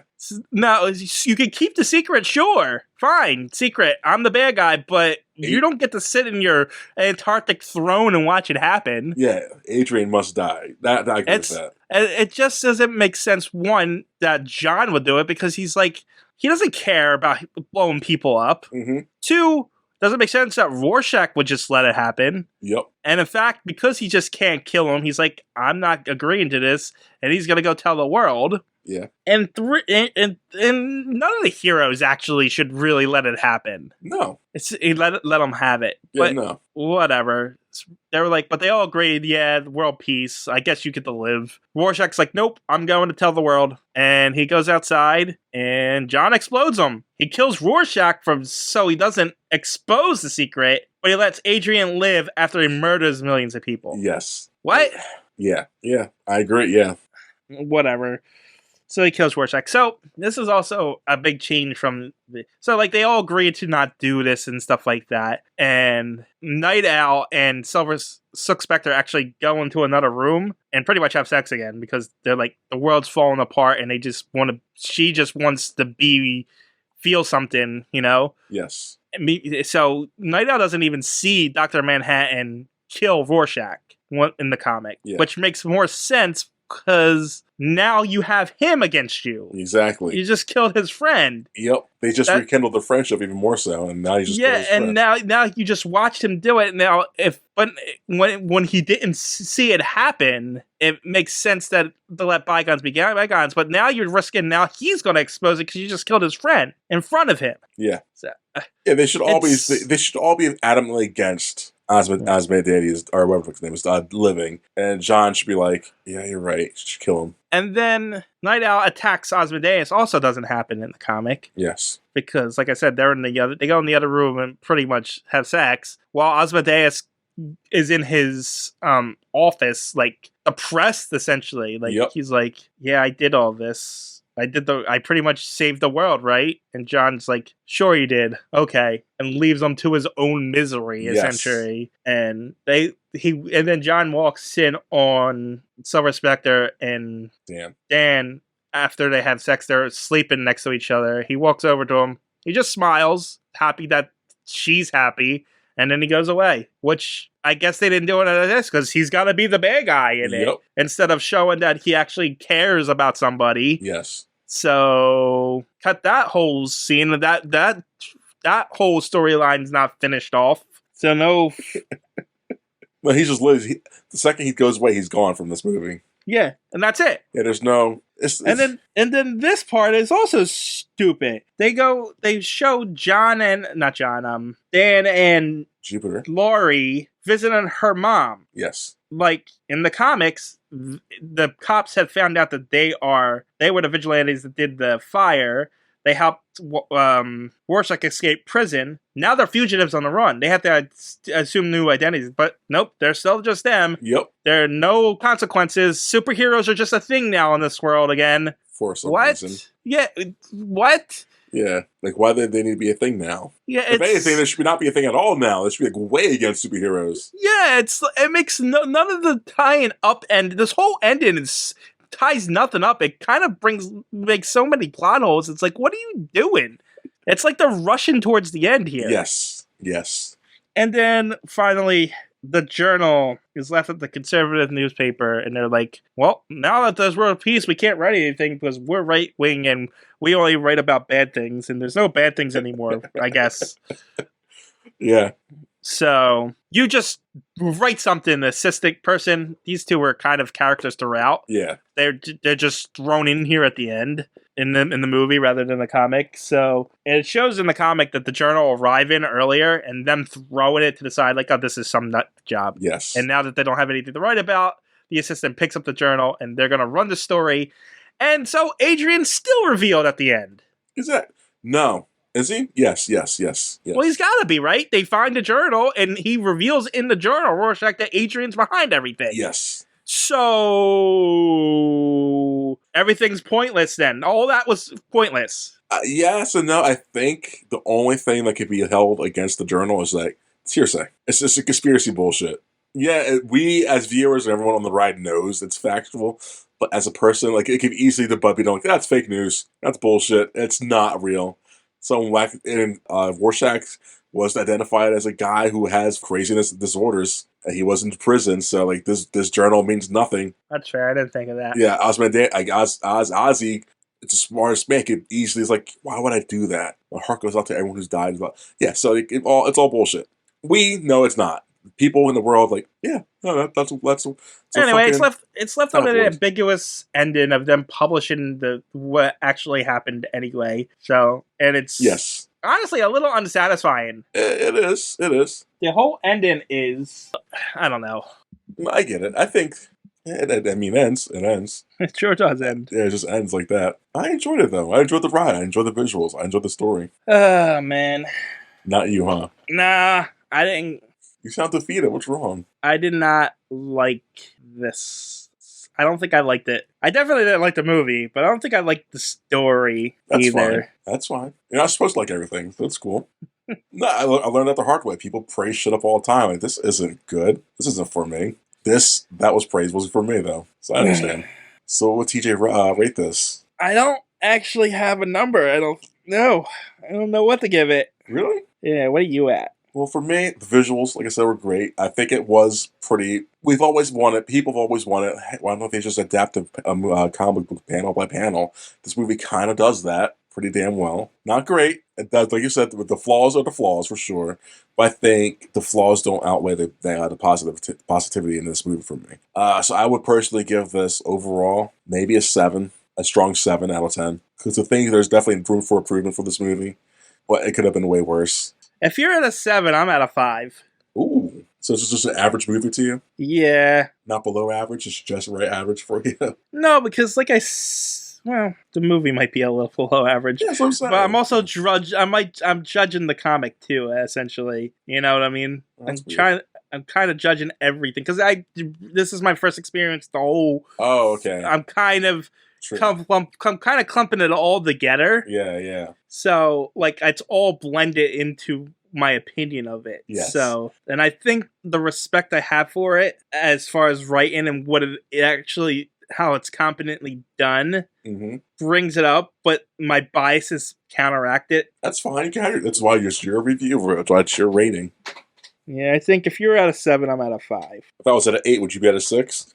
I mean, possibly. Yeah, you think so? Possibly. Yeah, because I don't know. I don't know. I truly believe this movie does a service to the book. Not a great service. I would recommend reading the comic if you're interested in a comic. Read it first and then watch the movie if you haven't done that way. Because there's a lot. That's the thing. Like this movie could only put so much into it. I feel because this book, these writings are condensed. They have so much shit in them. So I guess it had to cherry pick the better of the stuff and change. Yeah, but on that whole thing, they had so much to write with. Why did they have to change anything? They had so much to choose from. They didn't need to change a goddamn thing. They didn't have to change anything, but I think they changed it because mainstream audience, blockbusters, budgets, Yeah, all the Hollywood stuff, shit. all the. I put my money into this. I want an investment. I want a return. So it changed some of these. I don't know how it would have turned out if it would have kept it loyal to this. Maybe it would have been more popular. Maybe it would have been better. It could have been worse. I don't know. I think the things that they had to do for the change make sense Hollywood-wise. I don't agree with all the changes, but I get it makes sense. So that's why I'm at 7. And I get that. That's why you're a 5, I guess. Yeah. Anything else? No, I'm done talking to these idiots. They're not idiots, TJ. We need a better ending. Hold on. Stop the goddamn podcast!